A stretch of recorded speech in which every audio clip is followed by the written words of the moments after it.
तो बड़ों का जितना था यूनिट, बच्चों का आधा मिलता था उस समय।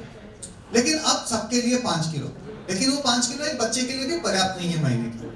लेकिन जब बच्चा पैदा होता है तब फिर उसका नाम जुड़ जाना चाहिए राशन कार्ड में। 6 महीने के बाद बच्चा खाना शुरू करता है तो राशन कार्ड में जुड़ जाना चाहिए। लेकिन क्या हो रहा है कि बच्चा जब तक 4-5 साल का नहीं हो जाता तब तक उसका आधार कार्ड बनने में दिक्कत हो रहा है। तो मुझे लगता है कि आपके यहाँ ये समस्या है कि नहीं? अगर आधार कार्ड बनने में दिक्कत हो रहा है तो क्या हो रहा है कि बहुत सारे बच्चे जो हैं उनका नाम राशन कार्ड में चढ़ नहीं पा रहा है जब तक वो 5 साल 6 साल 7 साल के नहीं हो जाए। मतलब ये इनका भी जो खाना है, इनका भी जो राशन है, ये नहीं मिल पा रहा। और ये सारा का सारा चीज जो है वो आधार पे टिका हुआ है। मतलब बच्चे का आधार नहीं हो पा रहा है इसलिए उसका राशन नहीं मिल रहा है, बूढ़ों का आधार नहीं हो पा रहा है अलग कारणों से उनको राशन नहीं मिल पा रहा है, और बहुएं जो अपने घर में आई हैं उनका क्योंकि आधार पुराना है और परिवार के साथ उनका आधार का नाम नहीं जुड़ा है, उनका काफी दिन तक राशन नहीं मिल पाता है। तो ये दिक्कत है जो आधार को लेकर दिक्कत है हमारे यहाँ। आधार को लेकर दूसरा जो दिक्कत है जो उड़ीसा सरकार ने शुरू किया है, लेकिन बार बार वो अनाउंस करते हैं कि ये डेट से हम लोग जो पेंशन वाले हैं उनका आधार नहीं है तो पेंशन नहीं देंगे। तो पिछले साल अप्रैल में डिक्लेयर किया था, नहीं हो पाया। फिर डिक्लेयर किया सितंबर में कि सितंबर के बाद नहीं देंगे, लोगों ने आवाज उठाई तो नहीं हुआ। अब इस बार बोला है कि जनवरी से हम लोग जिनका आधार नहीं है तो उनको पेंशन नहीं देंगे। मुझे लगता है कि ओलिविया जो बात रख रही थी कि जो सुप्रीम कोर्ट का ऑर्डर कह रहा है कि कोविड के दौरान आधार को आप स्ट्रिक्टली इंप्लीमेंट नहीं कर सकते, तो शायद इसके वजह से उड़ीसा में हम लोग शायद ये जनवरी वाला जो बंद होने वाला था शायद हम लोग उससे बच जाएं।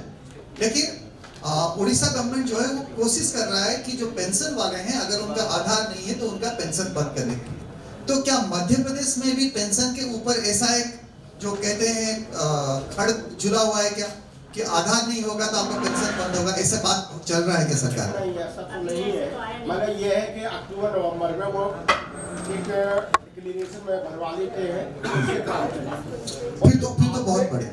और जो आपने जो बात कही, मेरा उसमें कहने का मतलब है कि यदि कोई लड़की से शादी करके गई तो जो परिवार है जहाँ लड़की रह रही है उस परिवार में कोई भी यदि 4 लोग हैं, 4 में से 1 लोग चले गए और राशन ले आए तो वो जो लड़की गई है उसका राशन भी मिल जाता है। मान लीजिए कि मेरी सिस्टर है, शादी करके दूसरी जगह गई, वहां नहीं लिया, लेकिन उसका राशन मैंने अपने घर में ले लिया। हाँ, वो दिक्कत है ना। फिर नहीं देखिए, एक तरह से मेरी तरफ से उसका राशन तो मैंने ले लिया ना, नहीं मैं उसका राशन तो मैंने ले लिया ना, मैं इसको आपकी जो बात कह रहा हूँ। और क्योंकि वो लड़की दूसरे के यहाँ जाएगी तो वहां उसको बनाने में और उसको थोड़ा टाइम तो चाहिएगा ना, तो कोई वहां ऐसी कोई मुझे नहीं लग रहा कि जो इस तरह की प्रॉब्लम है, क्योंकि परिवार में से कोई भी पीडीएस में जाता है तो एक व्यक्ति लेके जाता है, नजीबात सभी लोग जाते हैं। नहीं, सभी लोग नहीं जाते हैं। मैं हाँ, कह रहा था वो ये है कि जब एक लड़की शादी करके जाती है तो उसके जो क्या बोलते हैं जो पीहर है, तो पीहर में उसका नाम चल रहा है तो उसका ससुराल में उसका नाम जाने में दिक्कत हो रहा है आधार के वजह से। नहीं तो पहले क्या होता तो यहाँ पे एक एप्लीकेशन दे देती और बोलती कि मेरा नाम काट लो और उसको लेके यहाँ दे देती, तो फिर यहाँ कट जाता और जुड़ जाता। तो वो थोड़ा मुझे लगता है कि हम लोगों को काम करने गाँव में बात करने से पता चलेगा कि क्या ऐसा हो रहा है कि नहीं हो रहा। लाइट चलो। एक जो बड़ी समस्या हमारे यहाँ है वो ये है कि आंगनवाड़ी केंद्र जो है वो जितने सही में हैबिटेशन है, मतलब गांव से छोटा जो बसावट है जितना, उतना आंगनवाड़ी है नहीं। आंगनवाड़ी जैसे आपके यहाँ हर एक रेवेन्यू गांव जो होगा उसके साथ उसके बहुत सारे क्या बोलते हैं, बाड़ा बोलते हैं, टोले बोलते हैं, टोले होंगे। तो कोई टोला जो है दूर भी होगा। तो हमारे यहाँ एक ये बड़ा दिक्कत है कि जो आंगनवाड़ी केंद्र में बहुत सारे बच्चे नहीं पहुंच पाते, तो वो बच्चे जो नहीं पहुंच पा रहे उनको सीधा सीधा उनका नुकसान हो रहा है। अगर आप मध्य प्रदेश का देखें, मैं अगर उड़ीसा के साथ तुलना करूं, उड़ीसा में हर आंगनवाड़ी के पीछे करीब 50 बच्चे हैं और मध्य प्रदेश में हर आंगनबाड़ी के पीछे करीब 75 बच्चे हैं। तो इससे जो मैं समझ पा रहा हूं वो ये है कि मध्य प्रदेश में एक आंगनबाड़ी का जो एरिया है वो एरिया उड़ीसा के एरिया से ज्यादा है। मतलब मध्य प्रदेश में काफी आंगनबाड़ी ऐसे होंगे जिनमें जो एनरोल्ड बच्चे हैं वो शायद 2 किलोमीटर दूर रह रहे हैं, 3 किलोमीटर दूर रह रहे हैं, 4 किलोमीटर दूर रह रहे हैं, ऐसा होगा। तो उसका क्या है वो भी थोड़ा उस पर काम की जरूरत है। तो इसी में एक आखिरी चीज है जो कोविड के लिए में, कोविड के समय में हमारे यहाँ जो राशन आंगनबाड़ी में जो खाना मिलता था वो खाना जो है वो बन नहीं रहा था। अभी तो सुप्रीम कोर्ट का ऑर्डर आ गया तो बनना शुरू हो जाएगा, लेकिन वो जो चावल दाल सब्जी ये और हमारे यहाँ अंडा मिलता है तो अंडा, ये हर महीने में या हर 15 दिन में एक बार बांटा जाता था।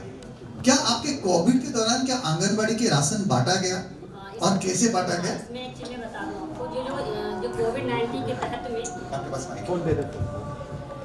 कोविड-19 के तहत में उसके बाद जो बच्चे आते थे आंगनबाड़ी केंद्र में, तो कई जिलों में तो पका हुआ भोजन दे रहे हैं, मतलब एक मटरी के रूप में, और कई जगह कच्चा, जैसे हम सतना की बात करें, ग्वालियर की बात, ग्वालियर में तो मटरी दे रहे हैं, मतलब पका हुआ चीज दे रहे हैं। मुरैना में जो स्थिति है वहाँ कच्चा दे रहे, चावल दाल दे रहे हैं, मतलब एक खिचड़ी की टाइप। और जैसे आप उड़ीसा का बता रहे हैं तो आपके यहाँ कच्चा पदार्थ ही दे रहे हैं, सामग्री दे रहे होंगे, लेकिन यहाँ पास ऐसा नहीं है।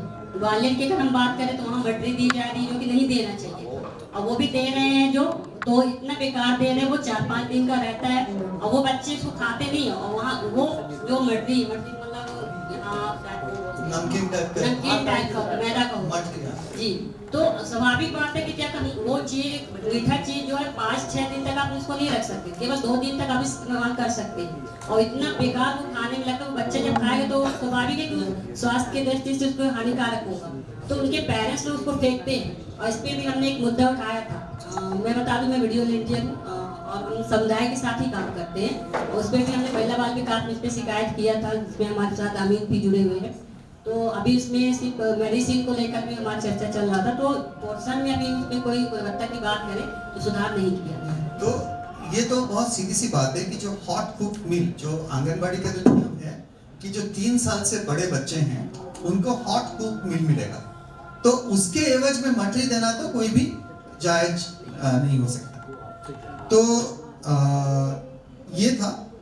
आखिरी चीज में एक थोड़ा कुछ आंकड़ा आपके सामने रखना चाहूंगा, वो है कि मध्य प्रदेश में कुल कितने लोगों को पेंशन मिलता है। मध्य प्रदेश का जो जनसंख्या है वो उड़ीसा से करीब 60-70% ज्यादा जनसंख्या है, लेकिन मध्य प्रदेश में जो 3 मुख्य पेंशन है, ओल्ड एज पेंशन है, विधवा पेंशन है और विकलांगता पेंशन है, ये 3 को मिला के मध्य प्रदेश में करीब 23 लाख लोगों को ये पेंशन मिल रहा है। लेकिन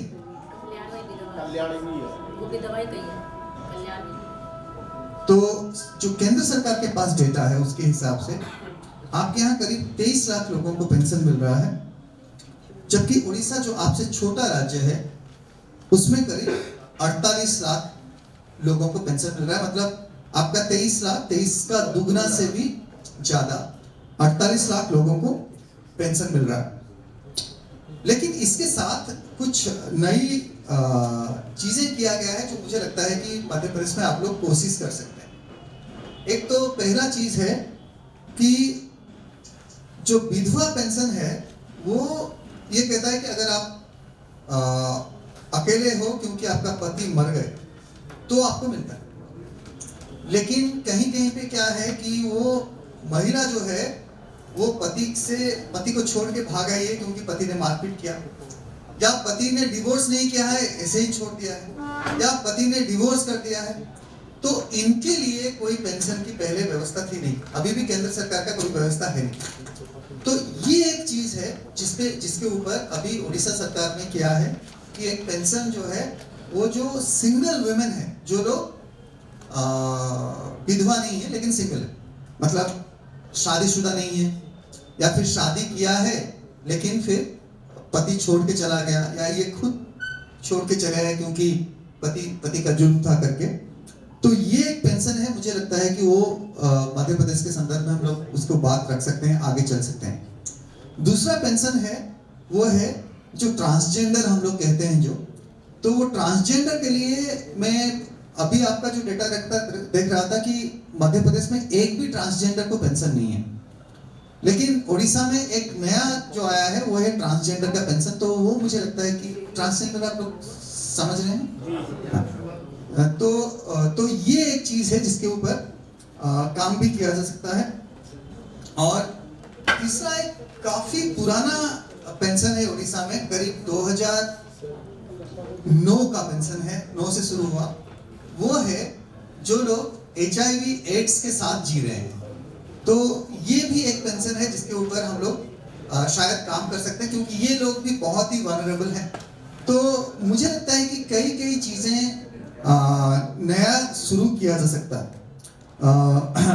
प्रकाश जी ने अंडे के बारे में बात किया, तो उड़ीसा में जो स्कूल का मील है उसमें हफ्ते में 4 दिन अंडे मिलते हैं, और जो आंगनबाड़ी है उसमें हफ्ते में 3 दिन अंडे मिलते हैं।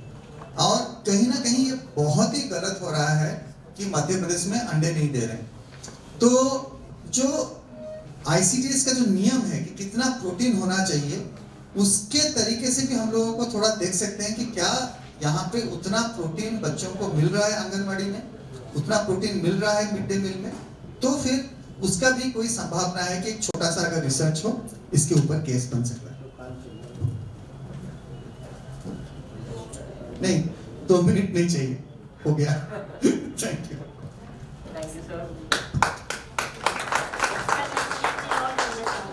शादी नहीं करती हैं, है ना, 30-40 साल की होगी तो वो भी तो अकेले ही हैं। उनके लिए भी एक प्रावधान होना चाहिए पेंशन मिलने का, जो कि अभी ये सरकार ने ये नियम नहीं निकाला है कि हाँ उड़ीसा में है लेकिन मध्य प्रदेश में नहीं है।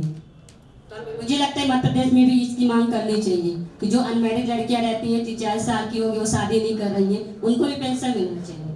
और उसके साथ साथ जो लोग मैरिड तो हैं लेकिन जो लोग को उसका पति ने छोड़ दिया तो उनको भी अभी पेंशन नहीं मिल रहा, नहीं मिल रहा मध्य प्रदेश में। तो पेंशन होने के लिए क्या है ना, उसको पति का मरना बहुत जरूरी है।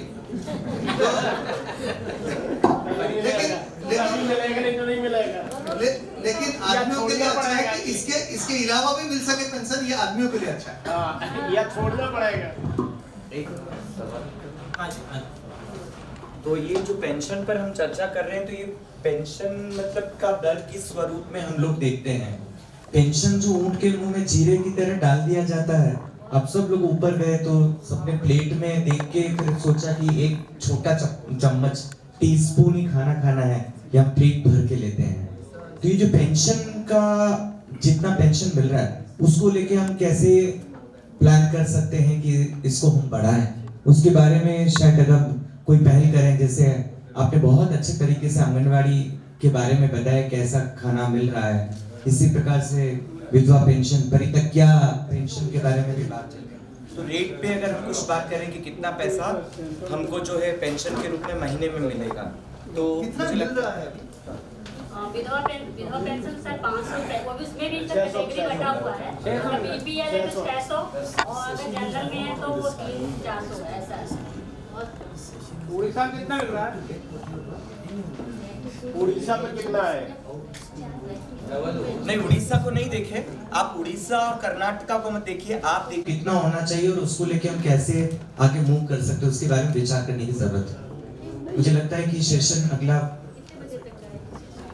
साथियों, मैं कुछ बोलना चाहूंगा। इंडिया का विशेषता है कि दिक्कतें के बारे में बहुत बोलना, लेकिन सोल्यूशन के बारे में कुछ नहीं। हमें मालूम है रद्दी सिस्टम है, पीडीएस जरूरी सिस्टम है, लेकिन रद्दी सिस्टम है। आंगनबाड़ी बंद हो गया, कोई बता सकते क्यों? कोरोना की वजह से नहीं, कोरोना की वजह से नहीं। जो एसेंशियल सर्विसेज है, पीडीएस दुकानें चालू, तो क्यों बंद किया आंगनबाड़ी? कोई बता सकता है? कोई कारण नहीं। कोई एक बेवकूफ सरकारी ऑफिसर ने एसेंशियल सर्विसेज का लिस्ट में आंगनवाड़ी और मिड डे मील नहीं लगाया, और हम लोग सहन किया। कोई राइटिंग किया, कोई मारामारी किया, कोई ऑफिसर को पकड़ा गला से, कुछ नहीं। कोविड है, आंगनवाड़ी बंद, क्यों? तो हमारा माइंड में, हमारा एटीट्यूड में एक लड़ाकू जैसा स्पिरिट होना चाहिए पूछने के लिए क्यों।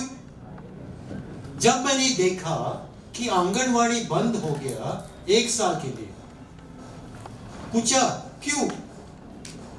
कोविड। लेकिन कहां है सर्कुलर कि कोविड होने की वजह से तुमको खाना नहीं खाने का है? हो सकता है तुमको खाना नहीं खाने का है, बस बच्चों को खाना नहीं मिलने का है क्योंकि कोविड है, हो सकता है। और अगर हम लोग जागृत रहा शुरू से तो इमीडिएटली हम लोग कोर्ट में जाना चाहिए।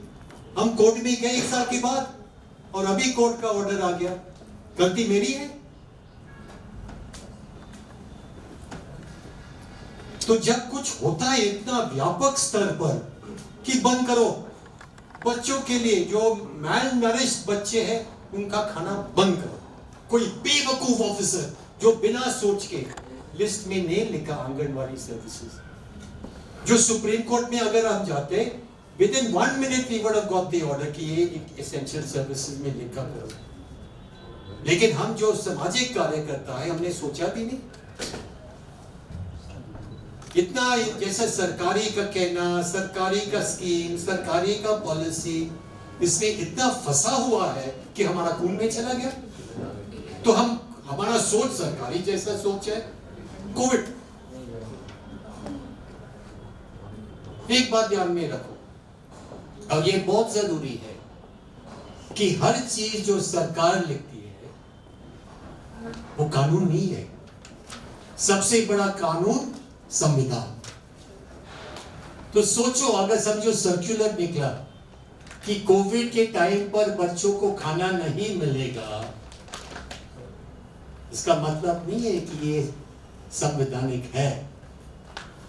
आपका राइट है सरकार को चैलेंज करना, और जब चैलेंज करोगे आप संविधान पर आधारित रहेगा।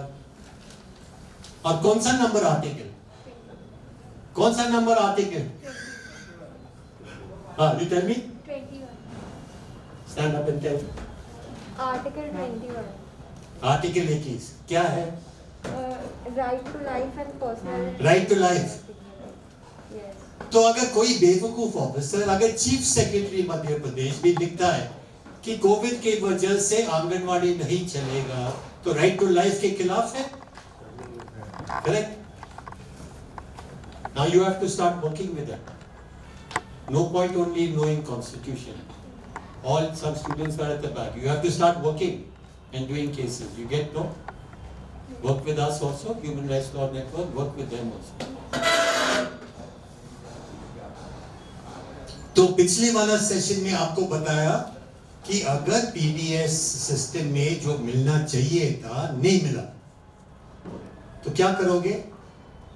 कोई बता सकते हैं? अब भी हो गया सेशन, क्या करोगे? राशन कार्ड में कुछ गड़बड़ है, पीडीएस अलॉटमेंट में कुछ गड़बड़ है, दुकानें बंद है, क्या करने का? कोई बता सकता है? अब भी हो गया सेशन। कंप्लेन किसको? कौन अथॉरिटी? अंकल से एक्स्ट्रा कार्ड लीजिए। Very good, your taking. What's your name? Nitin, very good. Grievance redressal officer, वो मेरे ख्याल से कहाँ होता है ये grievance redressal officer? DC office district level पर होता है? डिस्ट्रिक्ट। अब फाइंड आउट करो कहाँ होने का है। शायद नहीं भी होगा, अपॉइंट भी नहीं किया होगा, उसका दुकान भी बंद होगा। सरकारी ऑफिसर का दुकान। Deputy collector are allowed to do that. हाँ, ओके। कंप्लेंट लिखना, लेकिन उम्मीद मत रखना। कंप्लेंट लिखो, हस्ताक्षर लेना, 2 दिन के बाद दोबारा रिमाइंडर करो, फिर appeal to state commission. State commission शायद ये भोपाल में होगा शायद, भोपाल में। अभी है क्या फूड कमिश्नर? फूड कमिश्नर है मध्य प्रदेश में?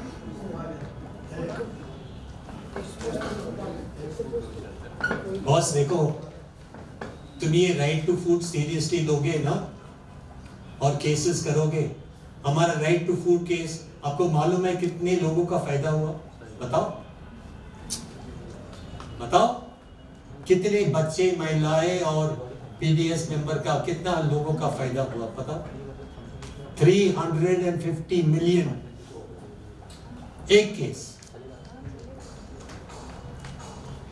तो ये काम मध्य प्रदेश में करोगे और अगर समझो 1 लाख लोगों को फायदा हो गया आपका केस से, फिर आपको सभी को मोक्ष, सभी को इमीडिएटली, नो रीबर्थ, मोक्ष स्ट्रेट अवे। क्योंकि आपने 10 लाख, 1 लाख, 2 लाख, 3 लाख लोगों का लाइफ सेव किया ना, फूड दिया, बच्चों का लाइफ सेव किया। तो फाइट करो। और अब मैं ये बताना चाहूंगा कि ये जनहित याचिका क्या है। किसी ने किया जनहित याचिका? समझो स्टेट कमीशन ने जवाब नहीं दिया, डिस्ट्रिक्ट ऑफिसर ने जवाब नहीं दिया, और सरकार जवाब देगा ही नहीं। क्यों? क्योंकि कोई कॉलर से पकड़ता नहीं। हमारा देश में ये परंपरा नहीं है कि ऑफिसर को पकड़ना।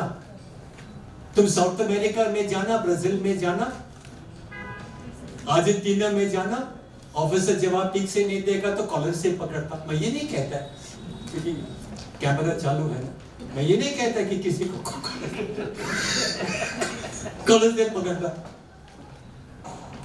लेकिन अकाउंटेबल तो होना चाहिए ना।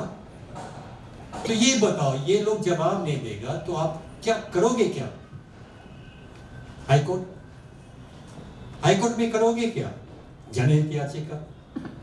जनहित याचिका का मतलब क्या है? कोई बता सकता है?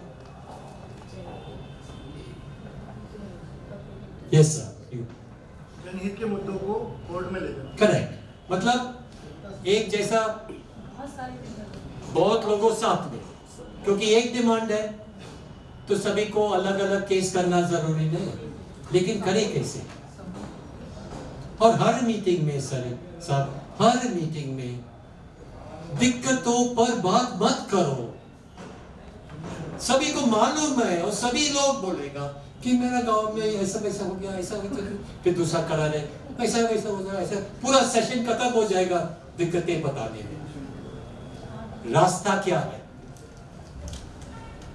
तो ये बताओ, जनहित याचिका करने का तरीका क्या है? क्या करने का है?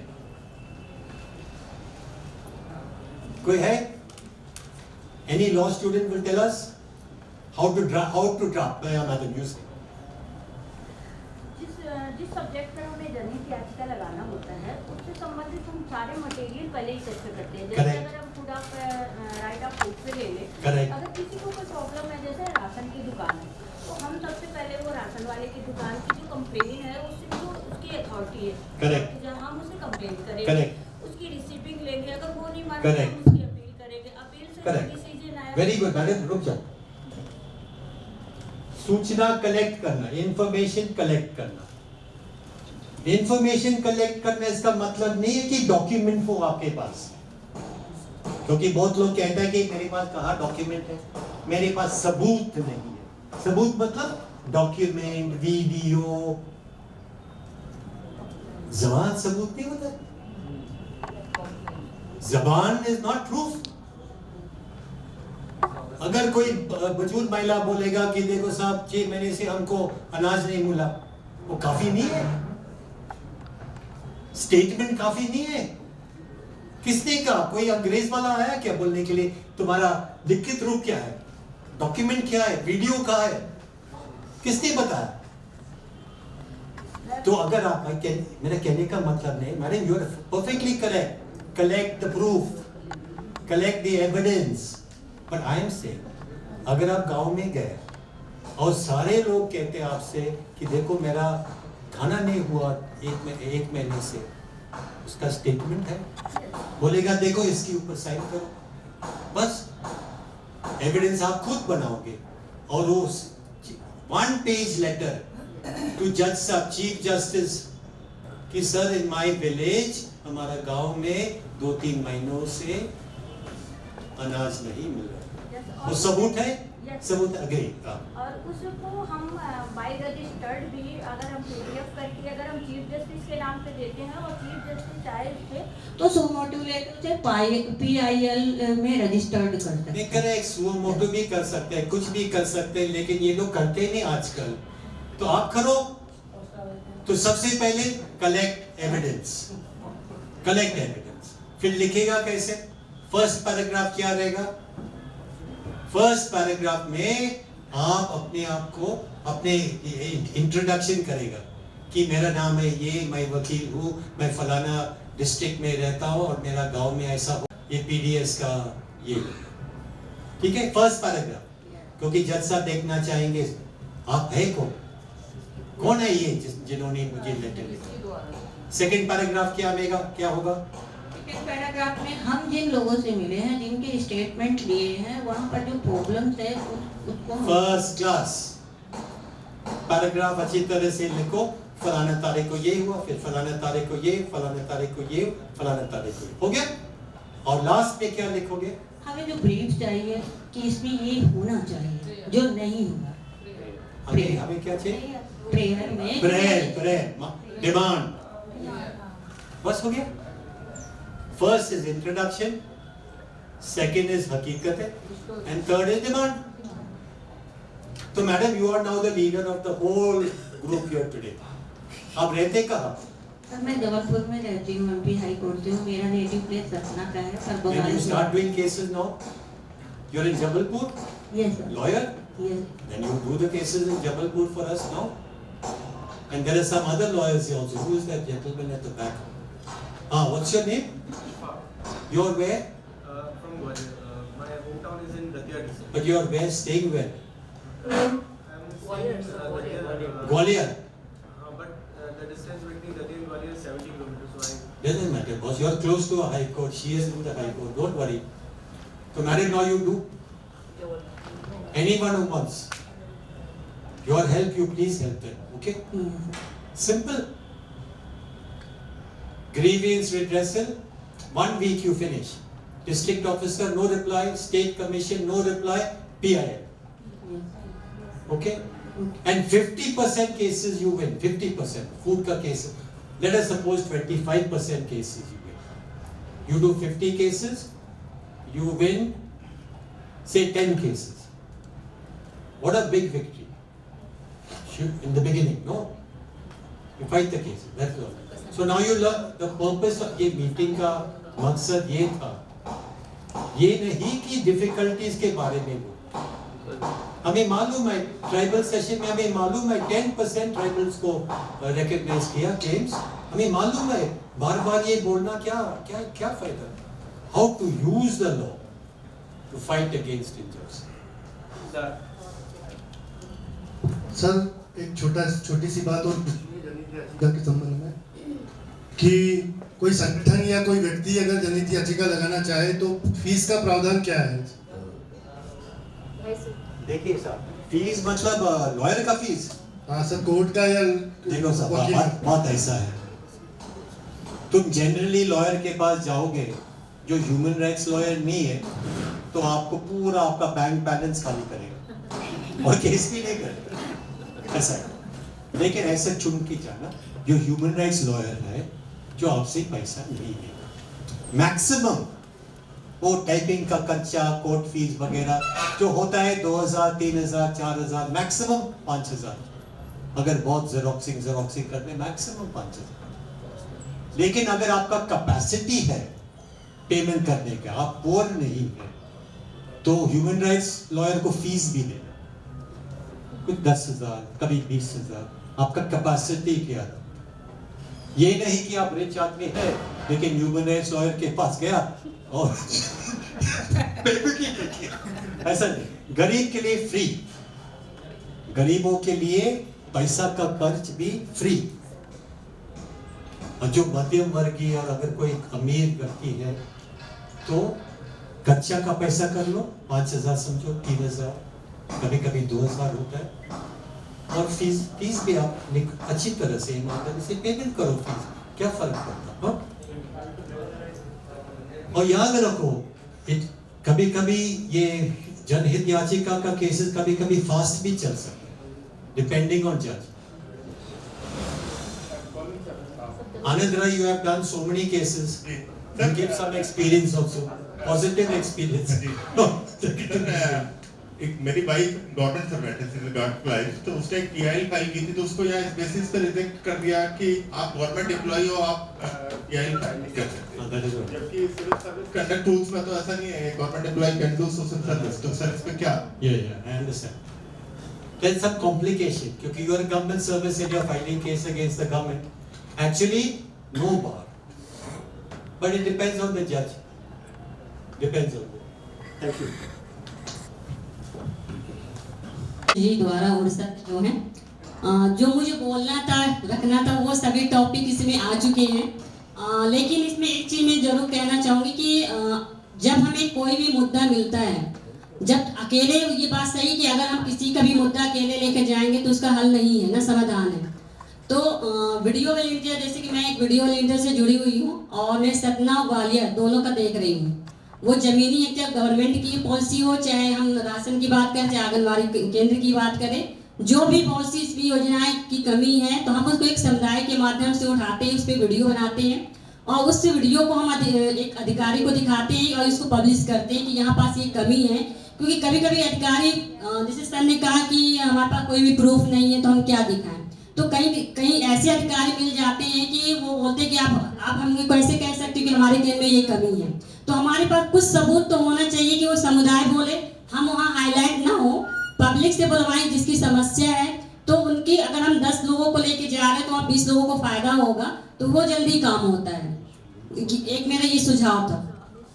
और जैसे कुपोषण के बारे में जो बात की गई थी कि ये बात सही कि अपने भारत में भी कुपोषण नंबर 1 पे है और इसका जो लक्ष्य है कि 2030 तक इसको उसकी % को कम करना है।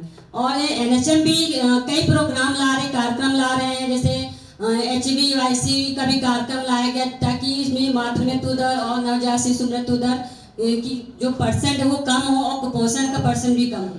तो उसके लिए स्वास्थ्य के मुद्दों पे भी अभी जो आंगनवाड़ी की बात आ रही है कि ये विजिट शुरू हो चुकी है, जिसमें आशाएं और आंगनवाड़ी कार्यकर्ताएं जो और MPW आपकी ANM ये चारों मिलकर के काम करेंगी। उनके कामों की विजिट होगी कि वो क्या काम करती हैं, क्या वो घरों के दौरा करती हैं कि नहीं करती। आंगनवाड़ी केंद्र में जो राशन आता है हितग्राहियों के लिए और लाभार्थी के लिए, बच्चों के लिए, तो वो उनको दिया जा रहा है कि नहीं दिया जा रहा है, ये पूरी रिपोर्टिंग हम लोग के माध्यम से होगी। और कुछ आशाएं भी हमसे जुड़ी हुई हैं।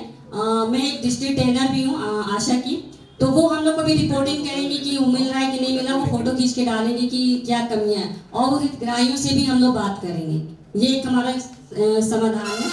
और जैसे कि आज का जो सेशन था वाकई बहुत अच्छा लगा मुझे। अभी मुझे जनहित याचिका के बारे में सच पूछा था तो नहीं मालूम था, मुझे आज मालूम हुआ कि कैसे हम जनहित याचिका के माध्यम से भी अपनी समस्या को रख सकते हैं। सभी को धन्यवाद।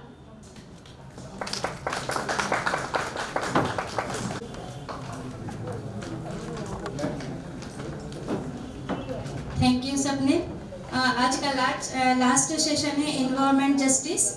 इसके लिए मैं आमंत्रित करूंगी मेघा नामदेव जी, दूसरा जिमी झाबुआ सहारा ट्रस्ट से हैं और एडवोकेट हरिमोहन शर्मा हरदा से हैं और एडवोकेट अनुप्रदा HRLN दिल्ली से हैं। प्रेजेंटेशन के लिए हरिमोहन साहब कहाँ?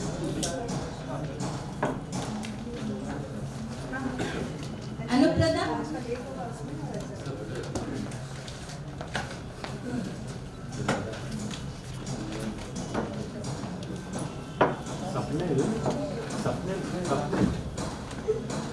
say please do your presentation, but at the end you must tell us what are the PILs we should do in Madhya Pradesh.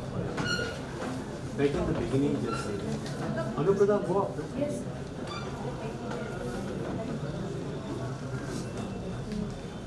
Megha Namdev ji over simplification of the environment compliance museum के ऊपर चर्चा करेंगी और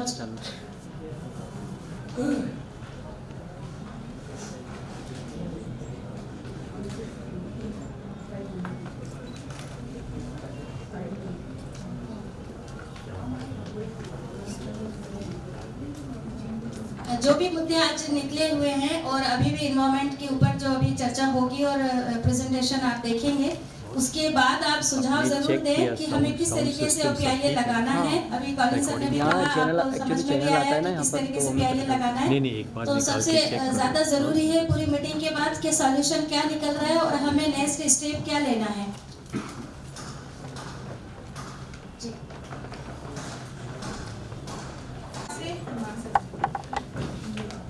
मैं सुबह से यहाँ पर हूँ, मैं सुन रही हूँ बातें बहुत ज़्यादा। मैं आपको बता दूँ थोड़ा सा कि मेरा नाम मेघा है और मैं ना तो एक्टिविस्ट हूँ ना ही मैं लॉयर हूँ। और क्योंकि यहाँ पर सुबह से जो बातचीत चल रही थी, मुझे लगा, मैंने लंच के दौरान कहा भी कि ये शायद प्लेटफॉर्म मेरे लिए नहीं है, मुझे यहाँ बात नहीं करना चाहिए। लेकिन फिर भी क्योंकि मैंने अपनी तरफ से तय किया था कि मैं यहाँ पर आके सत्र लेना है, क्लाइमेट चेंज पे बात करनी है मुझे, तो मैं रुकी रही यहाँ पर। क्योंकि बहुत सारी चीज़ें ऐसी होती हैं कि जो हमें एक्सेप्टेंस नहीं होता है किन्हीं चीज़ों का। ये प्लेटफॉर्म्स इस तरह के प्लेटफॉर्म्स होते हैं जहाँ पर हम अपनी चीज़ों को बेबाक तरीके से रख सके, लेकिन हम एक्टिविस्ट मोड में काम नहीं करते हैं। एनीवे, वो सब अपने अपने तरीके से बात करते हैं, लेकिन मैं आपको ये बता दूँ, मैं लॉयर नहीं हूँ। सर को भी मैं बताना चाहूँगी, सुबह ही मिली, मैंने आज ही सुना कॉलिन सर के बारे में। तो सर, मैं क्योंकि लॉयर नहीं हुआ, मेरा बहुत ज़्यादा एक्ट के प्रति या कानूनों के प्रति मेरी समझ नहीं है। एनवायरनमेंट, मैं बेसिकली जो हूँ एडोलेसेंट एम्पावरमेंट और एंडिंग चाइल्ड मैरिज के लिए भी काम कर रही हूँ। एनवायरनमेंट मेरा इंटरेस्ट का खुद का एरिया है। तो पिछले 10-12 सालों से मैं जो है एनवायरनमेंट और क्लाइमेट चेंज के ऊपर मैं जितनी समझ सकती हूँ, जितना सीख सकती हूँ, लोगों के साथ जितनी बातचीत कर सकती हूँ, उस पर मैं काम करती हूँ। साथ ही सुबह से हम सुन रहे थे फॉरेस्ट एक्ट और रूल्स के बारे में हमने सुना। मेरी ये समझ है कि जब तक हम अपने आप को उन सब चीज़ों में नहीं ढालेंगे, हम अपने आप से शुरुआत नहीं करेंगे, तब तक हम किन्हीं कानून या बाकी के लोगों को समझाने की स्थिति में नहीं होते हैं। जैसा कि सर हमें बता रहे थे जब हम फूड राइट्स की बात कर रहे थे उस समय कि लोगों ने अपना स्टेपल फूड जो है, हमारा जो अनाज था, वो हमने खाना छोड़ दिया है। इसीलिए कुपोषण, जो हमारे ट्राइबल एरिया में जो कुपोषण बहुत ज़्यादा बढ़ रहा है, हम लोग अभी ट्राइब्स के साथ में ही काम कर रहे हैं, कुपोषण बहुत ज़्यादा बढ़ रहा है। उसमें बेसिकली कुपोषण बढ़ने का कारण है क्योंकि हमने अपना बेसिक जो अनाज है, जो हमने खाना छोड़ दिया। अभी हम गेहूं की तरफ हैं, बहुत ज़्यादा गेहूं, हम एक दिन गेहूं नहीं खाते तो हमें लगता है हमने खाना नहीं खाया। उपवास कर लिया तो उसके बाद हम शाम को अगर उपवास तोड़ते तो हम रोटियां खाते हैं। आप में से कितने लोग ऐसे हैं जो गेहूं नहीं खाते? आपने छोड़ दिया, वेरी गुड। आप भी नहीं खाते, बहुत ही बढ़िया। 75% छोड़ दिया, वेरी नाइस। हम लोग भी, मतलब मैं, जिमी है, हम लोग भी छोड़ चुके हैं गेहूं, बहुत अभी रिसेंटली छोड़ा है। मनीष जी भी हमारे बीच में है, मनीष मिश्रा साहब जी, आप भी आए।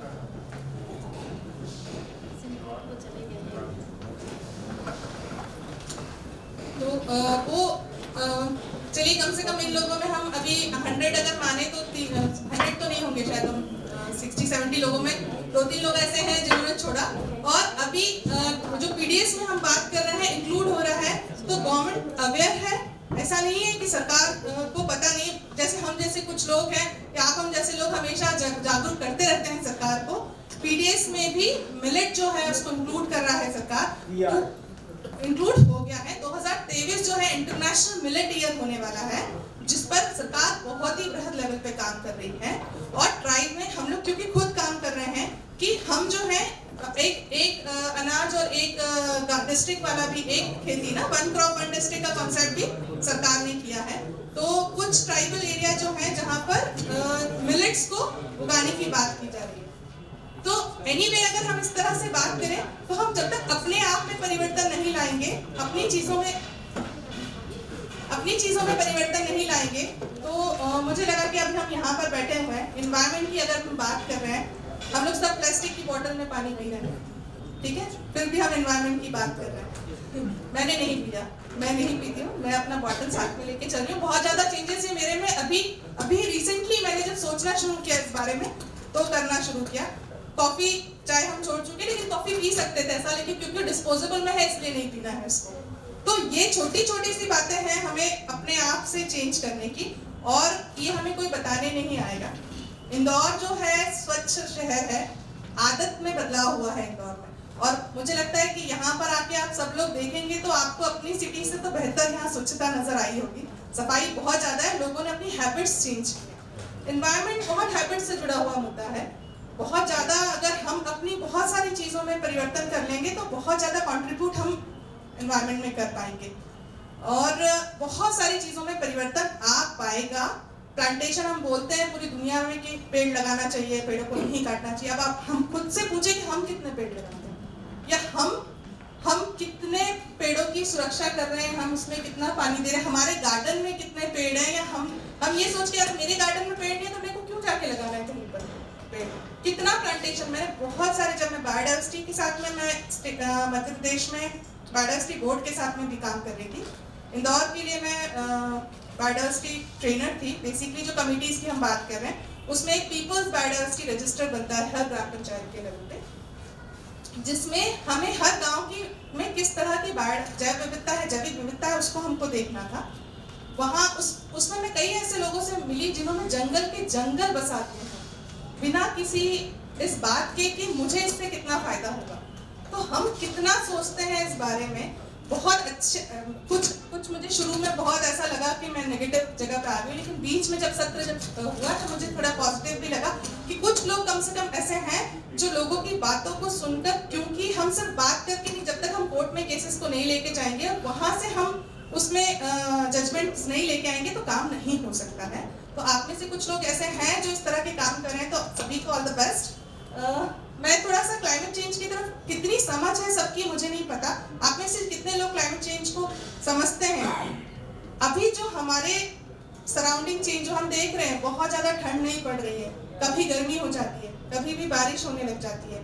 ठंड का जो सीजन था ऑलमोस्ट हमारा आगे बढ़ता जा रहा है, गर्मी का सीजन आगे बढ़ते जा रहा है। जब मैं छोटी थी मुझे पता था कि 3 महीने ठंड रहती है, 3 महीने गर्मी रहती है, 3 महीने 4 महीने बारिश होती है, और 3 महीने थोड़ा ऐसा 2-3 महीने मिक्स टाइप का मौसम होता है। ऐसा होता था, लेकिन अभी हम क्या ये देख पा रहे हैं क्या? इसका रीजन क्या है, क्या कारण है? हाँ, जलवायु परिवर्तन है। वो क्यों है जलवायु परिवर्तन? कोई बता पाएगा इसमें मुझे? हाँ, पर्यावरण मतलब वो सब कौन कर रहा है? एटॉमिक एक्सप्लोजन्स जो हुए हैं उसका ही अल्टीमेट रिजल्ट है। बहुत सिंपल, अगर हम एटॉमिक एक्सप्लोजन जो है तो वो बहुत बड़ी अलग बात है। हम अपनी छोटी छोटी जो हमारी रोजमर्रा की चीजें हैं उससे अगर हम सीखें, एक बार हम जस्ट प्रेजेंटेशन देखेंगे। मैं बहुत सिंपल है, बहुत समझ के लिए है, हम उसको रश करने के बाद में हम देखते हैं। सब देख पा रहे हैं इसको? ओके, तो क्लाइमेट चेंज है क्या? एक जो हर दिन एक मौसम परिवर्तित होता है, सुबह धूप हो गई, शाम को बारिश होने लगी, इसको हम क्या बोलते हैं? इसको क्लाइमेट चेंज बोलते हैं? नहीं, क्लाइमेट नहीं बोलते, इसको हम वेदर बोलते हैं। मौसम में परिवर्तन होता है, लेकिन over the period of time एक मौसम जो हमारा वो चेंज ही हो गया है, उसको हमने क्लाइमेटिक चेंज बोला है। ठीक है, वो किस वजह से हुआ? हमारा जो हमारा वातावरण जो हो रहा है, वार्मिंग हो रही है, जो हमारे वातावरण गर्म हो रहा है, उस वजह से ये सब चीजें हो रही हैं।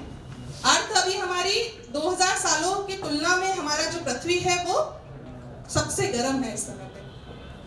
1990 जो था सबसे दशक जो था सबसे गर्म दशक था।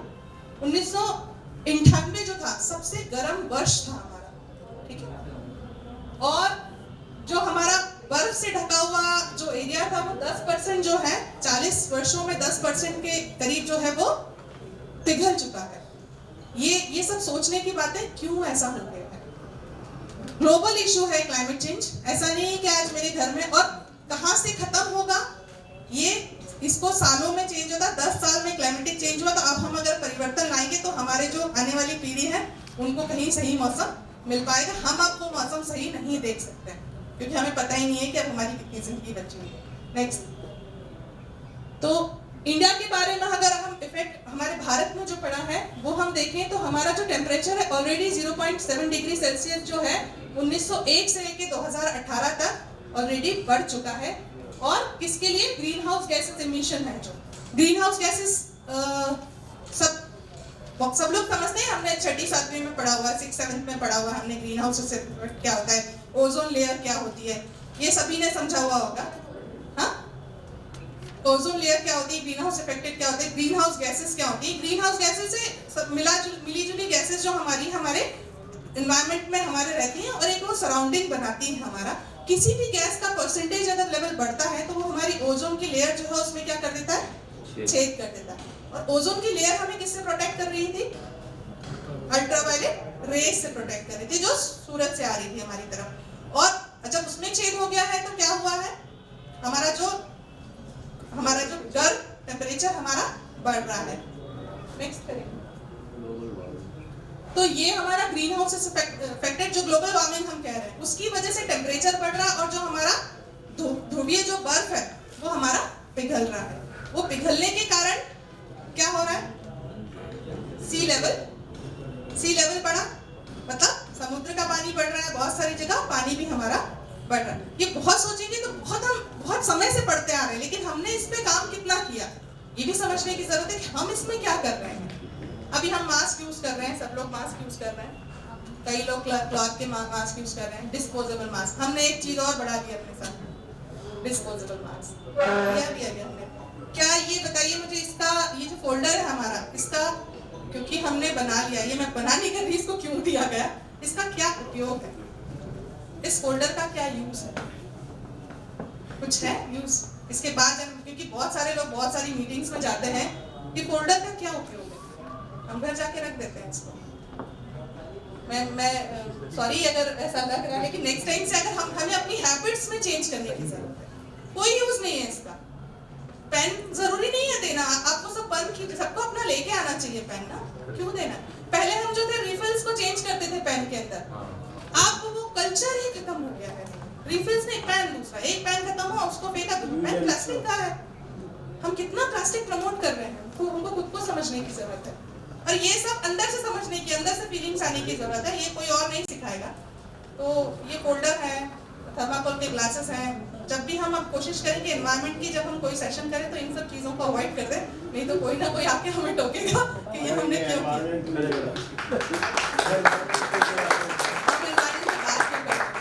इसको नेक्स्ट करेंगे।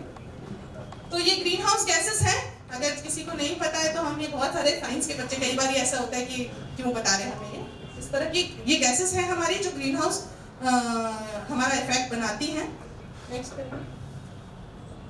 अब ये कॉजेज ऑफ ग्लोबल वार्मिंग, अभी मैंने बहुत सारा तो बता दिया कि हम प्लास्टिक यूज कर रहे हैं, ये यूज कर रहे हैं, बहुत सारे दूसरे कारण भी हैं ग्लोबल वार्मिंग। इन्हीं सब चीजों को बढ़ाने के लिए हम अगर इन चीजों को यूज बंद कर देंगे, मुझे चाय पीना है, लेकिन मुझे थर्माकोल के ग्लास में या प्लास्टिक के ग्लास में नहीं पीना। जब मैं मना करना शुरू करूंगी तो सामने वाला उसको रखना बंद कर देगा ना। मैं एक्सेप्ट करती जा रही हूँ तो उसका वो बनता भी जा रहा है, फैक्ट्रीज भी बन रही है ना, बना रही है, तो बना रही है तो हम क्योंकि खरीदार है अवेलेबल, इसलिए बेचने वाले भी अवेलेबल हैं। खरीदना बंद कर देंगे तो क्यों बेचेगा? थैलियां मिलना बाजार में बंद हो गई, पैसा देने लगे, लोग लेके जाने लगे थैलियां अपने घर से। मैं अपने बैग में ग्लास रखती थी बहुत टाइम तक पीने का, अब क्योंकि बॉटल से मुंह से पानी पी लेती हूँ, स्टील का बॉटल है, नहीं तो मैं अपने साथ ग्लास लेके चलती थी क्योंकि मेरी प्यास नहीं बुझती थी वो बॉटल से, ऊपर से पानी पी के, तो मैं ग्लास में पी। अब हम रखना, अरे मिल तो जाएगा ग्लास, स्टेशन पे मिल तो जाएगा, बॉटल मिल तो जाएगी। कौन मना कर रहा है आपको साथ में एक बैग ले जाने के लिए? किसी ने मना करा क्या? किसी ने मना करा अपना बैग नहीं, वो बॉटल नहीं लेके जाना? किसी ने मना करा अपनी ग्लास नहीं लेके जाना? किसी ने मना करा कि नहीं तुमको इसमें चाय पीना ही पड़ेगी? जाके हम ले सकते हैं। तो ये जो है इंडस्ट्रियल प्रोसेसेस जो है, उससे पावर स्टेशन जो है, वेस्ट डिस्पोजल जो होता है, बहुत सारे ट्रेंचिंग ग्राउंड हमारे यहाँ जो सब जगह अभी बन गए हैं, उससे land use in biomass burnings है, उससे परसेंटेज सब जगह लिखे हुए हैं, residential commercial and other sources से, फॉसिल फ्यूल से, एग्रीकल्चर जो हमारे बाय प्रोडक्ट्स हैं, एग्रीकल्चरल बाय प्रोडक्ट्स से कितना हम समझ रहे हैं। ट्राइब में खाने की जब हम बात कर रहे थे कि हमने वो उनका कल्चर ही चेंज कर दिया। जब हम सीधे अनाज से वो सारे प्रोटीन्स, विटामिन, सारी चीजें प्राप्त कर सकते हैं, तो हमें बाय प्रोडक्ट्स बनाने की जरूरत क्यों पड़ रही है? क्यों मुझे टेस्ट डेवलप करना? वो टेस्ट ऑलरेडी है मेरा। कितनी सी जबान है हमारी, सिर्फ उस टेस्ट के लिए हम अपना पूरा शरीर खराब कर रहे हैं। प्रोडक्ट्स बनाने की जरूरत क्या है? मैंने बोला कि गेहूं के नूडल्स बनते समय वो गेहूं जितना मुझे थोड़ा बहुत पौष्टिक दे रहा था, गेहूं के नूडल्स हैं, तो नूडल्स में क्या रह गया ये भी समझने की जरूरत है। चिप्स है भाई, हम तो उपवास है, चिप्स खा रहे हैं, उसको कर दिया, सुखा दिया, पूरा उसका सारी चीजें चली गई, उसके बाद उसको फ्राई भी कर दिया, फिर उसको उपवास में खा रहे हैं और बोल रहे हैं हमारा तो उपवास है। तो हम इतने प्रोडक्ट्स बनाने के बाद में किस तरह से हम उसको यूज कर रहे हैं ये भी समझने की जरूरत है। तो सीधे फार्म टू प्लेट अगर कोई चीज आ रही है हमारे पास में, और हम हमारे जो पुराने लोग थे या हमारे ट्राइबल लोग क्या खाना है, क्या खाते हैं? दाल, अभी मक्का की रोटी, दाल, ज्यादा से ज्यादा सब्जियां जितनी खा सकते हो। उन लोग को थोड़े दिन में कुछ खाने का मन करता है, या बच्चे हैं हमारे शाम को तो नाश्ता ही चाहिए, तो बिस्किट्स ही चाहिए, फिर आज तो एक हफ्ता हो गया हमने कहीं बाहर खाया नहीं तो आइसक्रीम ही चाहिए। तो ये सब चीजें हम ही बढ़ा रहे हैं। ऊपर से फिर हमको ये सोचने की जरूरत पड़ रही है कि हमारे ट्राइबल जो पॉपुलेशन है उसमें कुपोषण जो बढ़ रहा है, क्योंकि उनको आदत जो है वो अर्बनाइजेशन की वजह से ही हो रही है। क्योंकि यहाँ लग रहा है कि यहाँ पर कल्चर उस तरह से डेवलप हो रहा है और लोग इसको बहुत जल्दी एजुकेशन से जोड़ लेते हैं। कोई अगर खाना ऐसा खा रहा है, गंवार है, ऐसे इसको तो खाना भी है, हाथ से खाना अगर कोई खा रहा है तो उसको ऐसे देखते, देखो कैसे हाथ से खाना खा रहा है, स्पून से खाना भी नहीं आता। मैंने किसी का सुना था, जस्टिस थे सर एक, वो विदेश में थे, मुझे बहुत ज्यादा इंसिडेंट्स याद नहीं है, वो अपना स्पून से नहीं खाते थे, हाथ से खाते थे, तो लोग उनके साथ बैठ के खाना नहीं खाते थे। मिलिट मैन के नाम से जाने जाते हैं सर, उन्होंने उनके एक YouTube चैनल है उनका, उस पर मैंने सुना था। स्पून से वो बोल रहे हैं कि पूजा करना, ईश्वर की आप आराधना करते हो तो आप हाथ से जल अर्पित करते हो। मैं खाना खाती हूँ तो मुझे स्पून से खाने की जरूरत क्यों है? स्पून सबके मुंह में जाता है, पता नहीं कैसा धुलता है, नहीं धुलता है। मेरे हाथ को तो मैं अपने तरीके से धोती हूँ ना, मैं हाथ से खाना खाना ज्यादा बेहतर है। तो वो सब आदतों में है, मुझे लगता है कि वो आदतें हमें अपनाना चाहिए, और अपने जो हमारी आने वाली जनरेशन है उनको भी हम सिखाएंगे। बहुत सारी चीजें तो अपने आप ही खत्म हो जाएंगी। बहुत सारी सैनिटाइजेशन की जो चीजें हैं, जो हमें लग रहा है कि अब ये गड़बड़ हो रहा है, तो अपने आप में, अपने परिवार में, अपनी सारी चीजों में हमें बदलाव की जरूरत है। ये इंडस्ट्रीज जो ट्रांसपोर्टेशन से बेसिकली व्हीकल और बहुत सारी इंडस्ट्रीज जो है उनसे जो कार्बन डाइऑक्साइड या अन्य तरह की गैसेस निकल रही हैं, इंडस्ट्रीज बंद नहीं की जा सकती, बहुत सारा लाइवलीहुड उनसे जुड़ा हुआ रह सकता है, लेकिन लीस्ट पॉल्यूशन के साथ में कैसे उनको किया जा सकता है, इस पर शायद हमें एक्टिवली काम करने की जरूरत है अगर एनवायरनमेंट को सेव करना है हमें। तो नेक्स्ट करेंगे। इम्पैक्ट जो हमारा क्लाइमेट चेंज का जो पड़ रहा है, ये जो क्लाइमेटिक चेंज हो रहा है उसका जो इम्पैक्ट है, हम वेदर पैटर्न में हमारे साइक्लोनिक डिस्टर्बेंस है, सी लेवल हमारा बढ़ रहा है, चेंजेस इन एग्रीकल्चर यील्ड्स में हमारी जो उत्पादक क्षमता है, जो जैसे कि बताया था सर, गेहूं जो आया था कहीं से, सर बता रहे थे कि उसको डालने के बाद में उनके फार्म में कभी कुछ उगा ही नहीं। तो इस तरह से जो हमारा जो उत्पाद है, हमारा एग्रीकल्चर हमारा जो है, अभी जो है हम रोटेशनल क्रॉप करना भूल गए हैं लोग। सोयाबीन उगाना रहे तो सोयाबीन उगाए जा रहे हैं, उनको पता नहीं है उनकी खेती को कितना नुकसान उस बात से पहुंच रहा है। आगे जो हम रोटेशनल, पहले हमारा जो फार्मर था वो रोटेशनल क्रॉप करता था, कहीं कहीं पर इंटीग्रेटेड फार्मिंग हो रही है, बहुत अच्छे से कर रहे हैं लोग। बहुत छोटे छोटे खेतों में मार्जिनल फार्मर्स जो है वो इंटीग्रेटेड फार्मिंग कर रहे हैं, बहुत सारी संस्थाएं बहुत अच्छे से उसको बढ़ा रही हैं।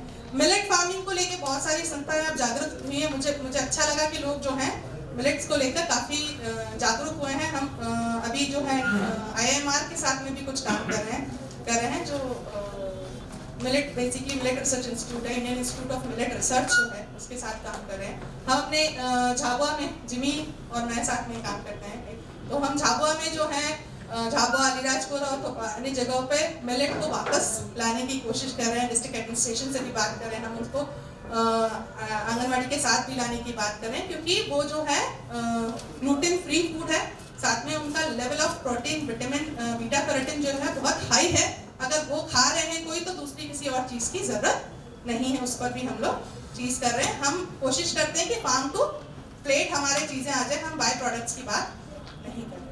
नेक्स्ट इम्पैक्ट जो है हमारा वाटर रिसोर्सेज पे किस तरह से इम्पैक्ट क्लाइमेट चेंजेस का हो रहा है। Demand for water is increasing due to population growth and economic development. पानी का हमारा हमेशा चीजें बढ़ती जा रही है, रिक्वायरमेंट हमारी पानी की बढ़ती जा रही है, लेकिन क्या हो रहा है वहीं पर, क्योंकि पॉपुलेशन बढ़ रहा है। क्लाइमेट चेंज की वजह से क्या बहुत सारे वाटर रिसोर्सेज जो हमारे हैं वो गड़बड़ हो रहे हैं, क्योंकि बर्फ पिघल रही है। किस तरह से मिक्स हो रहा है सी में जाके पानी, सी का पानी पीने के लिए है कि नहीं हमारे, ये देखना जरूरी है। Substantial reduction of available water in many of the water scarce area of the world, but increase in some other areas। कहीं पर कम हो रहा है पानी और कहीं पर बहुत ज्यादा बढ़ रहा है। Fresh water quality would generally be degraded by higher water temperature, क्योंकि टेम्परेचर पानी का बहुत ज्यादा हो रहा है, इसलिए उसका क्वालिटी जो है वो खत्म हो रहा है। और but this may be offset in some region by increased flow, मतलब कहीं कहीं पर बहुत ज्यादा पानी बढ़ रहा है, बाढ़ जो आ रही है, कहीं कहीं पे पानी एकदम से बढ़ रहा है, कहीं कहीं पे पानी कम हो रहा है। नेक्स्ट करेंगे एग्रीकल्चर में, जो हम अभी पहले बात कर चुके हैं इसको कि changes in temperature and precipitation pattern will lead to change in crop yield, length of growing season will change.